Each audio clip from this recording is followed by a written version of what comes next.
Good afternoon. My name is Rachel Harold, and I'm glad to be here with you today. I'm currently a student at Youngstown State University majoring in organizational communications.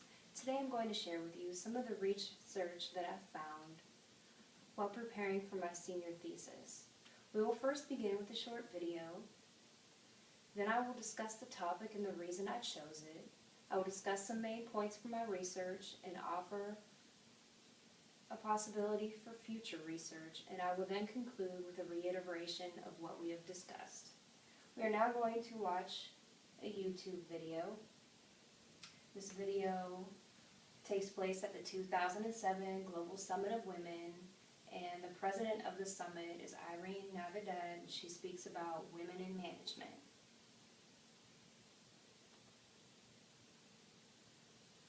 Not fast enough. I wish there were more women in senior management that are in charge. There has been progress, but it's not enough progress. When you figure out that women are 50% of the paid workforce now, when you realize that there are a lot more women in middle management roles, but at the top, it's still, the air is very thin. In my home country, the U.S., only 9 women CEOs of the 500 largest companies. And then when you come to a place like Germany, it's 0. So we clearly need to have much more progress than we already have.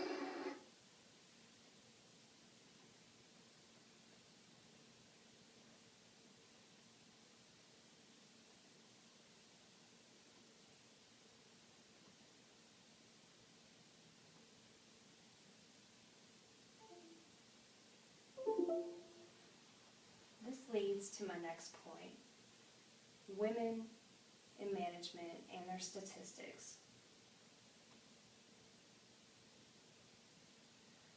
We've already seen a video that told us America's top 500 companies only employ 9 CEOs that are women, and this number is relatively small compared to men in the same positions. My first article, Women in Management, Female Managers, Representation, Characteristics, and Pay, was written by Cheryl in 2010. It states that in 2011, 40% of managers were women compared to 39% in the year 2000. It also states that in 2007, 49% of the workforce was made up of women compared to 49% in 2000. This shows that although women make up half of today's workforce, they are still greatly underrepresented in upper management positions. The title of my paper is Management Practices That Help Women Break Through the Glass Ceiling. I chose the topic of women in management because of my experience at my current job. I've had both male and female supervisors who use various management styles, such as being demanding and controlling, or being informative and helpful. And I'm curious as to why employees respond more positively to some managers than others.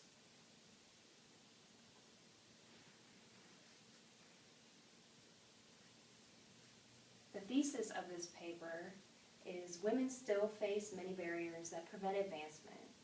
Being aware of these barriers, gender styles, leadership styles, and conflict resolution styles can help women break through the glass ceiling.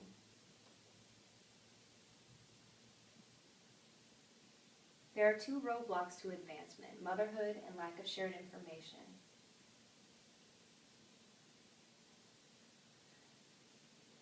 According to Cheryl's article, only 14% of women in management are mothers. That means that a small percentage of women are actually raising children under the age of 18 in their homes. And she also says that in comparison to men, women are less likely to have children.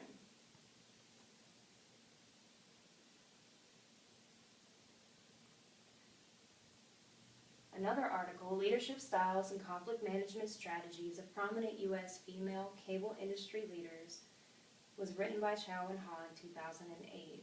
And we learned from this article that women still feel discriminated against They still see the glass ceiling as a prevalent concept, and they see the management field as male-dominated. Women feel discriminated against when their bosses look down on them for leaving for work early to pick up their children. And this article also describes the glass ceiling as the concept that men are still being promoted into management at faster rates than women, preventing them from being able to advance in their careers.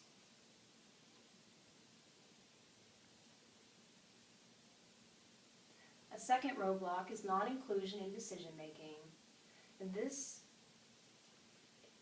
is derived from an article entitled "The Challenge of Workforce Management in a Global Society," modeling the relationship between diversity, inclusion, organizational culture, and employee well-being, job satisfaction, and organizational commitment.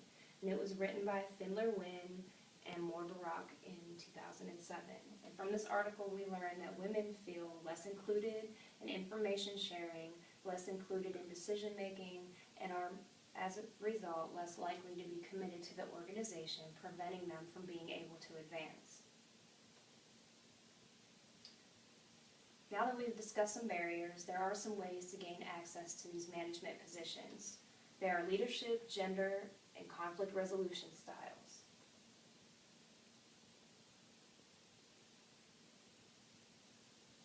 The answers to the questions, what is leadership, what is communicator competence, and what is employee satisfaction, come from an article entitled "The Link Between Leadership Style, Communicator Competence, and Employee Satisfaction," and it was written by Matlock in 2008. Leadership is a manager's ability to help his or her team reach a shared goal. Communicator competence is how capable a manager is of listening to many points of view, responding to employees in a timely manner, and being able to speak to employees on all levels of the company.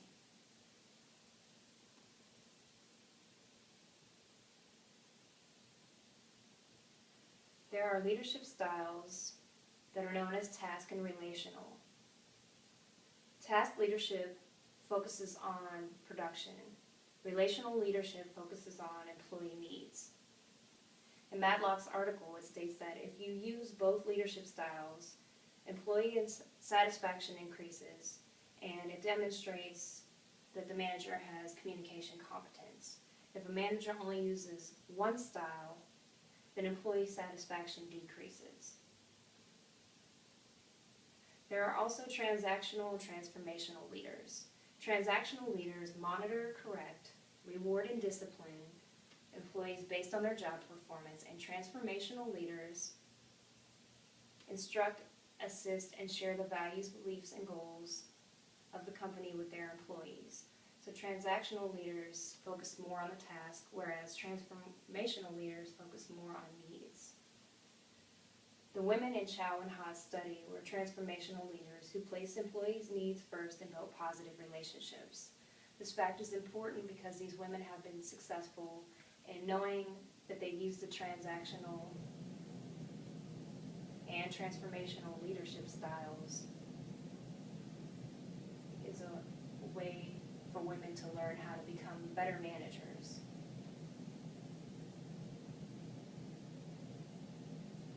The next concept is gender. There are 3 gender types, and this comes from an article entitled "Gender Role, Organizational Status, and Conflict Management Styles," and it was written by Brewer, Mitchell, and Weber in 2002. Another source that supported these findings is "Any Difference, an Analysis of Gender and Divisional Management Styles in a Large Airline," and that was written by Rutherford in 2001. So these gender management styles are masculine, feminine, and androgynous. Masculine styles focus on task, performance, giving orders, and maintaining control. Feminine management styles focus on the process, open communication, and use of people skills. Androgynous managers are men and women who can use both masculine and feminine management styles as they feel they need to use them. How does gender relate to leadership? Again, we look at the gender styles and we compare them to the leadership styles we talked about. Masculine leadership focuses on task. Task and transactional leaders focus on task and outcome. Feminine leaders focus on process and needs. They're very similar to relational and transformational leaders because they also focus on process, sharing of information, and others' needs. Androgynous managers focus on both tasks and others' needs, so they have a combination of task, transactional, relational, and transformational leadership styles.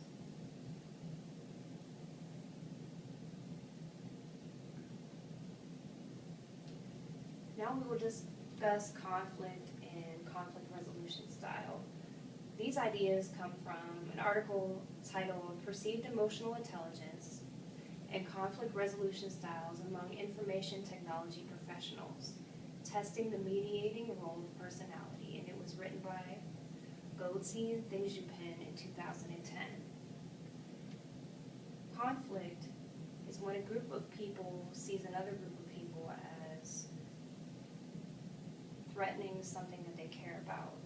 Emotional intelligence is how capable a manager is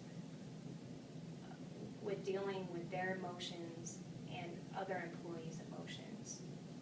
This leads us to Rahim's 5 conflict resolution styles: dominating, obliging, avoiding, integrating, and compromising. We will only be discussing the 3 most important that I found in my research.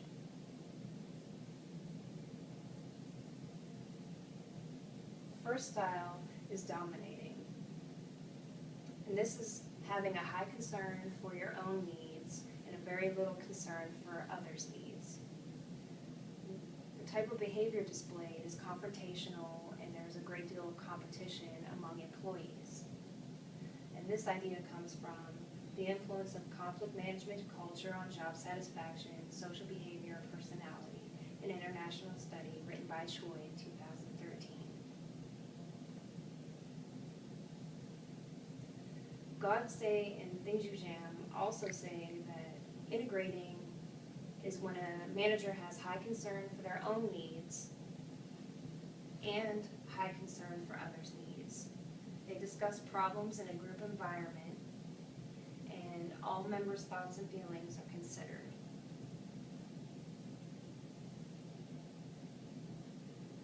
The third most important conflict resolution style is the avoiding style. And this is when a manager has low concern for himself and for others. No one's problems are solved because the manager is unable to deal with the conflict.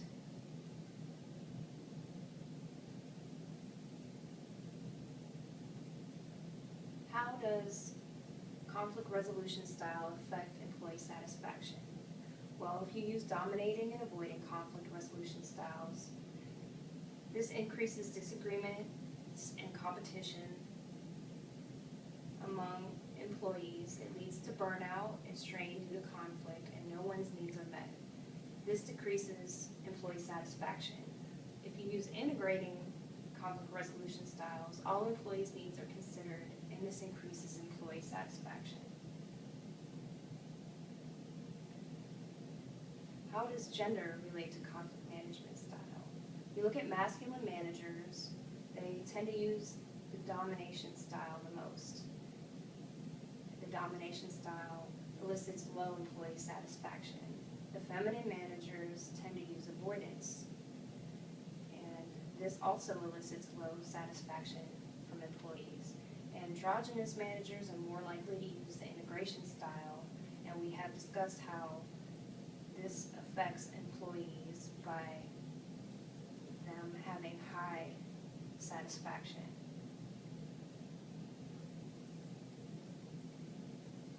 What does this paper propose?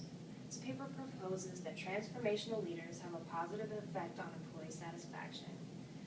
Using both masculine and feminine management styles has a positive effect on employee satisfaction and organizational commitment.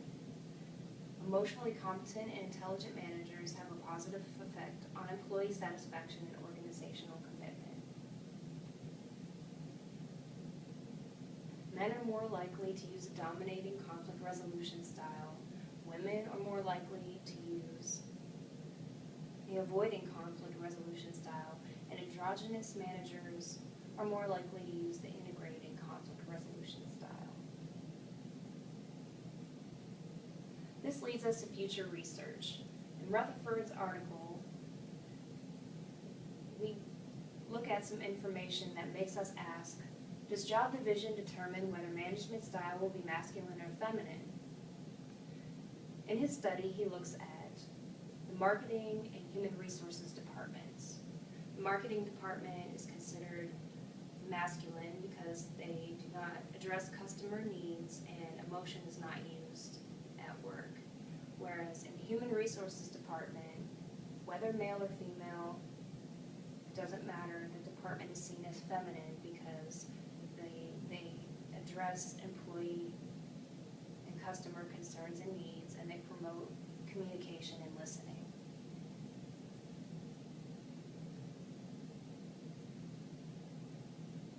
In conclusion, we will go over what I've discussed with you in this presentation. We have discussed the roadblocks to advancement, motherhood and failure to share information.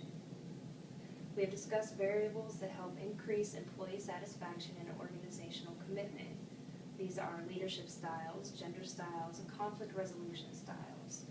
A good manager knows how his leadership and conflict resolution styles affect his or her employees and is willing to make the changes necessary to gain more positive feedback from employees. Thank you.